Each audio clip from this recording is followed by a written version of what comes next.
కర్నూలు జిల్లా ఎమ్మిగనూరు పట్టణంలో ప్రతి ఏడాది జరిగే శ్రీ నీలకంఠేశ్వర స్వామి జాతర సందర్భంగా పట్టణంలోని స్థానిక వీవర్స్ కాలనీలో ఏర్పాటు చేసిన మాజీ మంత్రి బీవీ మోహన్ రెడ్డి స్మారక అంతర్రాష్ట్ర క్రికెట్ టోర్నమెంట్ ను ఎమ్మెల్యే బీవీ జయనాగేశ్వరరెడ్డి అట్టహాసంగా ప్రారంభించారు. ముందుగా మాజీ సీఎం ఎన్టీఆర్, మాజీ మంత్రి బీవీ మోహన్ రెడ్డి చిత్రపటాలకు పూలమాల వేసి ఘనమైన నివాళి అర్పించారు. ఈ మేరకు క్రికెట్ టోర్నమెంట్ ఆర్గనైజర్లు ఎమ్మెల్యే డాక్టర్ బీవీ జయనాగేశ్వరరెడ్డి భారీ గజమాలతో సన్మానించారు. అనంతరం ఎమ్మెల్యే డాక్టర్ బీవీ జయనాగేశ్వరరెడ్డి మాట్లాడుతూ గత 8 ఏళ్ల నుండి బీవీ మోహన్ రెడ్డి స్మారక క్రికెట్ టోర్నమెంట్ లో ఎమ్మిగనూరు క్రీడాకారుల కోసం నిర్వహిస్తున్నామని తెలిపారు. 2019 వైసీపీ అధికారంలోకి వచ్చాక క్రీడా పోటీలకు కూడా రాజకీయం చేసిందని మండిపడ్డారు. టోర్నమెంట్ నిర్వహించడానికి వైసీపీ మైదానం కూడా ఇవ్వలేదన్నారు. క్రీడాకారులు ప్రోత్సహించాలంటే ఒక టీడీపీ ప్రభుత్వంతోనే సాధ్యమవుతుందని అన్నారు. ప్రతి క్రీడాకారుడు ఓటమి గెలుపును సమానంగా స్వీకరించి ముందుకు పోవాలని సూచించారు. ఎమ్మిగనూరు క్రీడాకారుల పాటు అంతర్రాష్ట్ర క్రికెట్ టోర్నమెంట్ లో దాదాపు 136 జట్లు రావడం సంతోషకరమన్నారు. రాష్ట్ర, జాతీయ స్థాయిలో రాణించాలని క్రీడాకారులకు సూచించారు. అనంతరం క్రికెట్ ఆడి ఎమ్మెల్యే బీవీ టోర్నమెంట్ ను ప్రారంభించారు.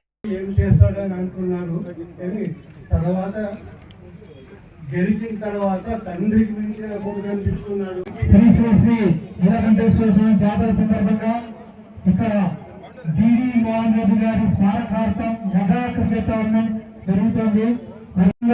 మరి ఈరోజు మన డైనమిక్ లీడర్ మరియు ఎన్నికలు నియోజకవర్గ తెలుగుదేశం పార్టీ కుటుంబ సభ్యులకు వచ్చిన తర్వాత యువత ఎమ్మెల్యేలు అభివృద్ధి బుర్రమాదిగా పరిగెత్తా ఉంది. ఈరోజు నియోజకవర్గంలో ఆ రోజు నేను అధికారంలో లేనప్పుడు కూడా కీర్తి చేసిన తండ్రి బీవీ మోహన్ రెడ్డి గారి జ్ఞాపకార్థం చెప్పి 5 సంవత్సరాలు ఈ యొక్క కార్యక్రమానికి దూరం చేసే విధంగా జరిగింది. ఇంకొక గ్రౌండ్ లేకపోవడంతో ఆ కార్యక్రమాన్ని కొనసాగించలేకపోయినాం.